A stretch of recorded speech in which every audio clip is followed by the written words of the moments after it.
I've owned this Camaro ZL1 for 1 year now, and I've put around 8,000 miles on it. And in that time and mileage, I have done a lot of this.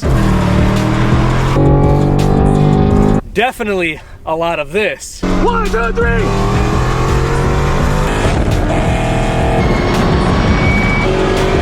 A little bit of this. And unfortunately, some of this. In this video, we're gonna talk about all of the experiences I've had over the last year, starting with the first impressions then versus now. Has anything really changed in my perspective? We're also gonna talk about the performance characteristics, some daily driving aspects of this car. And last, we're gonna answer the question that so many people have been asking over the last year: was it worth it? I don't know, was it worth it, guys? Stay tuned. Let's go!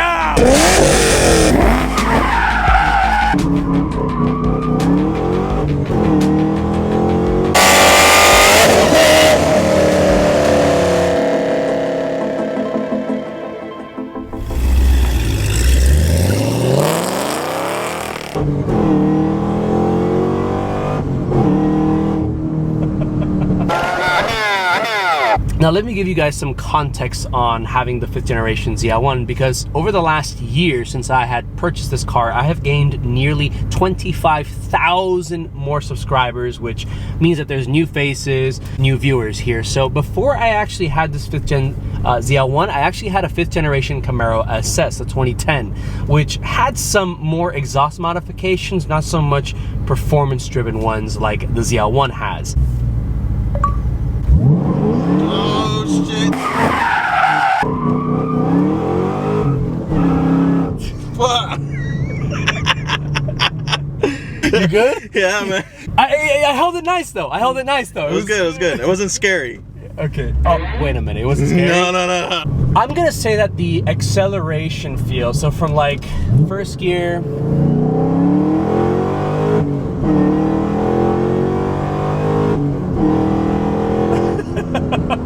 I would probably say that it's really only about 25% more explosive on the low end than I would say my old Camaro SS.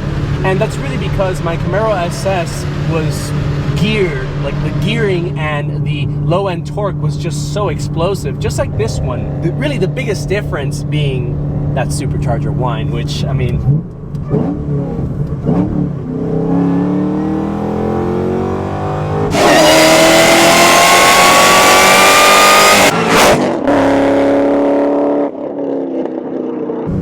now, the supercharger whine is actually another thing that I first kind of like noticed about this car, but it definitely is not as loud as I thought it would be, especially with the intake that I have on this. Honestly, it really depends on if you have the windows down, right?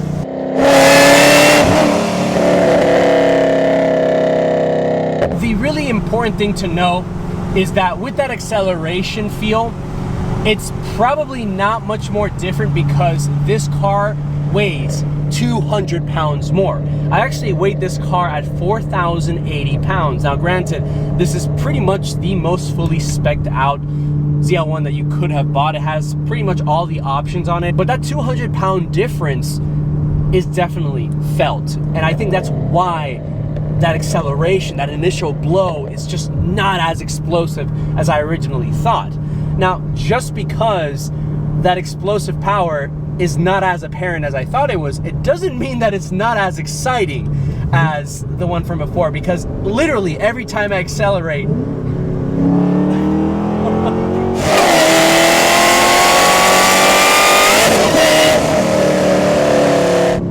it's just a explosive cocktail of different stimuli, like the supercharger whine. Even though it's a little faint, it's still present there. The explosive and brutal exhaust from that 6.2 liter supercharged V8.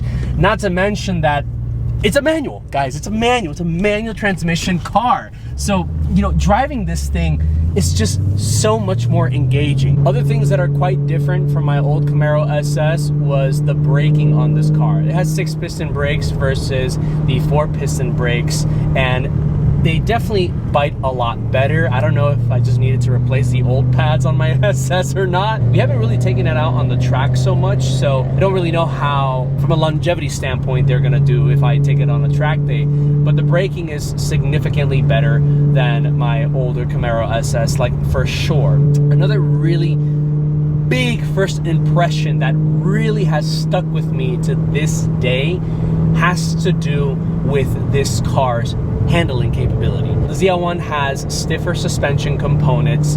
They're a lot more robust. Pretty much the entire suspension components that you have on the SS is beefed up significantly. And of course, the addition of the magnetic ride control is a huge, huge difference from my Camaro SS that actually had coilovers.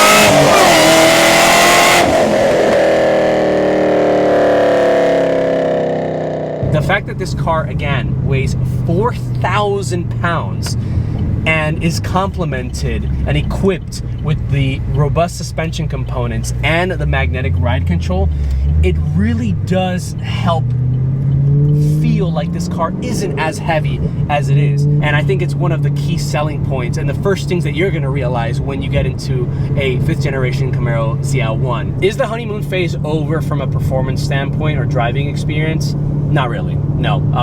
Every time I get in this car and I drive it, I accelerate it, it's just such a amazing experience to drive this car, really, it is. And yes, it's an older car and it doesn't really hold up too well when I compare it to, like, let's say the 6th gen ZL1. But honestly, it's a fantastic driving experience.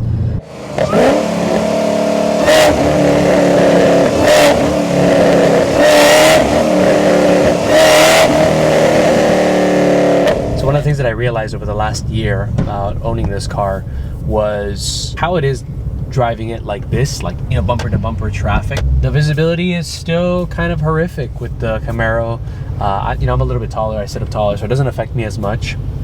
But this bumper to bumper traffic here, it's actually pretty much the same thing with the Camaro SS. The clutch is very spongy, very easy on the legs, you know. Also, the bite points are pretty similar to what you would have on the Camaro SS. A spongy clutch, and of course, as I mentioned before, the shifter is just a dream to utilize. But in terms of, like, oh, how much different is it to drive a supercharged V8 Camaro versus a NA V8 Camaro or an NA V8 muscle car or any V8 car?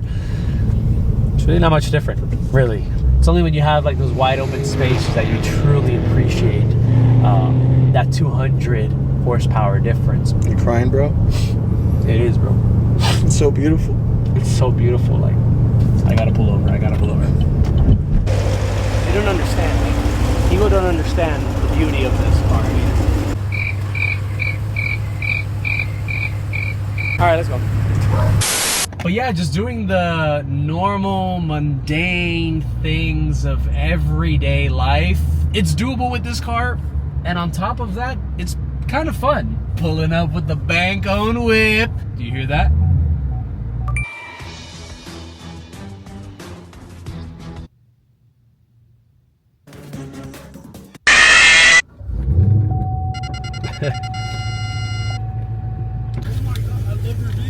Oh, thank you, dude. Appreciate it, man. I literally just finished filming something right now.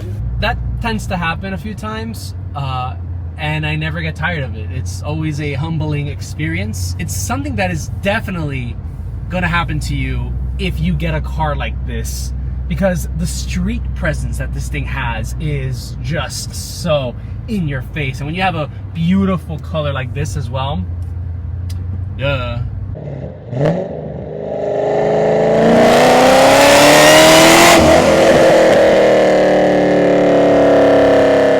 So when I bought this car, it actually had some modifications already done to it. So that actually includes a Rotofab cold air intake. A little dirty. It's supposed to be red, bro. It is red if you squint your eyes. It also includes long tube headers, a lower pulley, and the stock MPP exhaust, which is how I have the car sounding like that. There's a couple of things that I have installed myself. For example, the flex fuel sensor here. The goal with that obviously is to be able to run E85, but I haven't been able to do it because there's two steps. Larger injectors, which I actually did do. So if you guys want to learn how to swap your injectors, I have a video on that. But the second piece of the equation is going to be the auxiliary pump. Now from the factory, these have about 580 crank, which is not bad, but this one in particular came with an extra 70 wheel horsepower. I would actually really love to drive a stock ZL1, like completely untouched, and then drive it comparing this one. I want to see how much more of a difference does that 80 or so wheel horsepower make. And then I added these beautiful MRR FS01 wheels. There's still a ton of things that I would love to do to the car, like that wasn't the audio that cut out. I just don't want to ruin what I want to do to the car next. So driving this car is obviously a blast to do, but I want to talk to you guys about how this car has held up in terms of maintenance over the last year that I've owned this car. The first major purchase that I did with this car was actually upgrade the tires. Right now I have the Nitto 555's G2s, which is more of a track tire, but before that I had the R2s. 0 to 60 times with this car was in the low 4s. Actually, my best time I believe was a 4 flat. With these, I am getting no better than, I would say, like a 4.8 or something like that. Now, the next thing that I had to replace or fix for maintenance on my 5th generation ZL1 is actually a very common issue with these LSA motors. Think about it like the LS7 valve drop, but just not as immediate as it, and that is replacing the supercharger isolator coupler, which here is the snout to the supercharger. And well, if you lift the lid up, you'll probably get a better view here. This part to replace is less than $30 or $40. The problem is the labor that goes into replacing that. I have an entire video that actually took me about 2 days to do entirely because I was filming it and also learning it as we go. But essentially you have to remove the supercharger lid, and well, let's just say that it wasn't a fun job to do, especially when you're not really gaining any sort of power, you're just fixing an issue. So that's something that I definitely recommend that you look for, that has been done if you're looking to purchase a 5th generation ZL1, or if you haven't already, go ahead and do it yourself, but also take advantage of doing other modifications. And the last major maintenance thing that I really had to address with my 5th generation ZL1 actually came sporadically. I was filming a beautiful cinematic drive in the morning with this thing, and all of a sudden the car started to go into limp mode, and all of the symptoms and the codes were pointing to that throttle body actuator or a throttle body related issue. I took it to my tuner Calvo. He did like a throttle body computer cleaning, because I had physically cleaned the throttle body unit itself, because sometimes it does get dirty and can cause issues like that. And that's it. It pretty much cleared everything. I haven't had any issues throttle body related, but it was at that day or at that moment when I met up with Calvo Tune that I discovered another issue. You see, when we were actually doing some pulls to get the throttle body to act up again, Calvo started to notice that the car was pulling timing. And basically, when your car's computer starts to pull timing, you're essentially pulling power from this thing. So what ended up being the problem? After completing the supercharger isolator coupler replacement, I forgot to refill the coolant from the supercharger system back into the supercharger system, which is an entirely different method of doing the traditional cooling right here. But essentially what I did was, and I have an entire video on that as well over here, cards above, where I bled the entire supercharger unit, and it ended up fixing the problem. I haven't had any sort of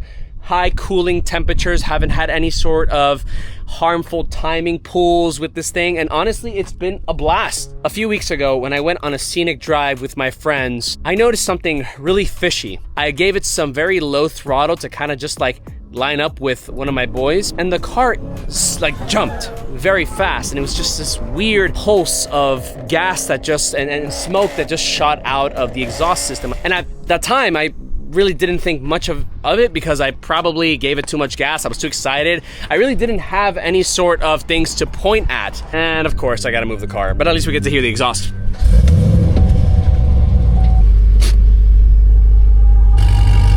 So now we're having a car meet in the middle of nowhere. I feel like this is an appropriate place to finish the But aside from all of those things that I mentioned before, the car has been relatively good to me. Oil changes on this car, I've probably done around 2 oil changes on this ZL1 in the time that I've owned it. So right around that 4,000 mile mark, which is pretty appropriate for these type of cars, especially the way that I drive this thing. All right, let's go for a drive.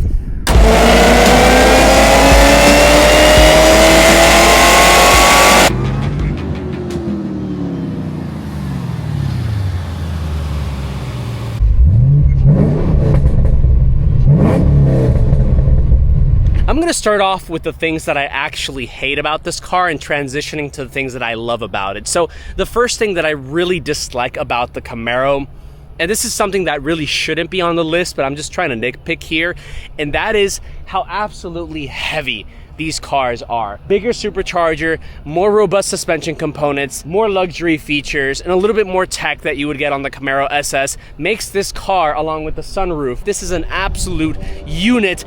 Literally. The fact that this car weighs 4,000 pounds, it is crucial for you to make more power with this car, especially if you're a heavier set build like myself. I'm big boned, really. Things like the magnetic ride control and, you know, the suspension components does help out with the fact that this car weighs a lot, so body roll is not as apparent as it was on my SS, even with the Megan Racing coilovers. The fact that it's a heavy, big back car means that it is a fairly stable car, so that's also something to really take into account. The next thing that I really dislike about the 5th generation ZL1 has to do with how hot this car gets, how inefficient the heating system is, or cooling system rather, with these LSAs. And yes, they are a very good platform to make power, but my gosh, do those things get so damn hot, which eventually causes this car to go into limp mode, pull timing, and essentially not get the maximum horsepower that you deserve. Now, of course, that is something that is really attributed to superchargers just because of how much heat is being generated because of the nature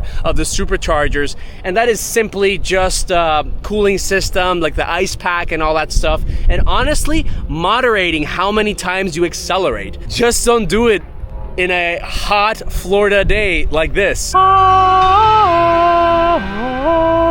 right, guys, so let's talk about the things that I absolutely love about my 5th generation ZL1. The first thing is going to be the exterior look and design. First of all, I literally glazed this paint color every single video that I feature this car just because of how absolutely beautiful and dynamic it is. I mean, right now, it's just popping out with the bronze wheels too, combining with that beautiful crystal red metallic color. I mean, could these have been a little bit shinier? Maybe, but I was really looking for that subtle bronze color look and finish. And that's one of the things about the crystal red metallic color is that it has those reflective, flaky characteristics that I had the same thing on my aqua blue metallic Camaro SS, and it ends up being like a very pinkish, red, white. It's just a plethora of beautiful colors, and seeing it in person is just so refreshing. And to say that I own this car, it's a blessing. But it's not just the color, it's also the very aggressive front fascia of this car and the exterior styling of this car. Oh, and of course, the carbon fiber is also popping out, and that's from factory, guys. I love the low roof line. Yes, it does make it a little bit impractical for some situations, but the fact that this car comes with rear view cameras and a parking sensor is the absolute biggest blessing that has ever happened to the 5th generation Camaros, or to the Camaros in general. This color, dude. Oh my God, man. The next thing I have to say I love about this car has to be the LSA motor or the engine. Yes, the car has some nuances like the overheating issues, but that can all be combated. Yes, it has a spring-loaded isolator that is absolute dog shit. It can be replaced. But overall, the platform is very robust, makes great power. You don't really have to spend that much money to make some good power. America! Hey, wait for me!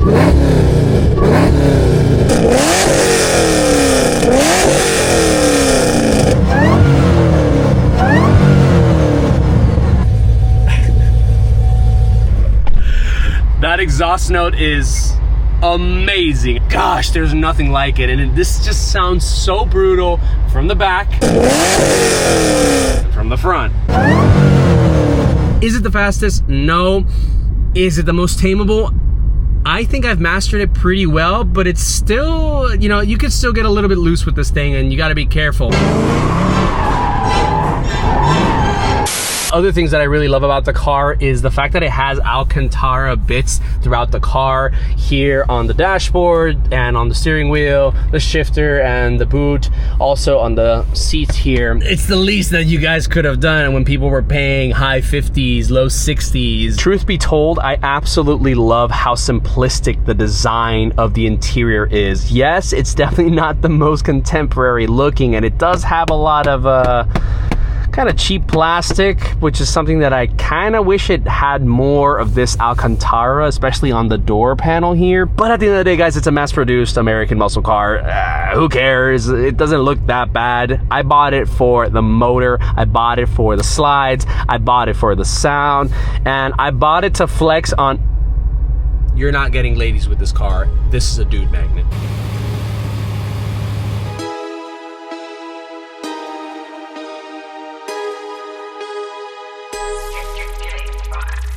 But I guess the pressing question of whether or not it was worth buying, I'm gonna say very confidently and very short, yes, it totally was. Especially when you compare it to what I had to lose in order to get it, which was my beloved aqua blue metallic Camaro SS. And while that car was emotionally so important to me and for the channel, this car is just better in every single way, at least the way I left it, right? I could have obviously spent a lot more money to get it to the point where it could keep up with the ZL1 or beat it. That is going to be a separate video for another day. Is it really worth buying a 5th gen ZL1, or should you just keep your SS, supercharge it, and do the things that you need to do in order to keep up with it or beat it? Stay tuned for that video. I know I really haven't been modifying the car recently over the last year. It's my first year as a full-time content creator, so my priorities are in different things at this time, and that's why I'm not going to be selling this car anytime soon, because there's still so much more that this car can do, and there's so many things that I want to accomplish with this car. Would I do it again? Yes. But yeah, guys, this 1 year experience has been great to me. I really can't complain. A lot of amazing memories with this car, and I'm sure that the longer I keep this car, the more I'm going to enjoy it just as much as when I bought it on day one. If you guys found this video informative and somewhat entertaining, go ahead and hit the like button. Helps out tremendously with the algorithm. Guys, if you enjoy my content and want to see more of this 5th generation Camaro ZL1 or any other of my videos, go ahead and hit the subscribe button, guys. And last but not least, don't forget to hit the notification bell so you don't miss any of my future videos. Guys, thanks so much for watching, and I'll catch you on the next one. You were supposed to zoom in on the car, bro. No.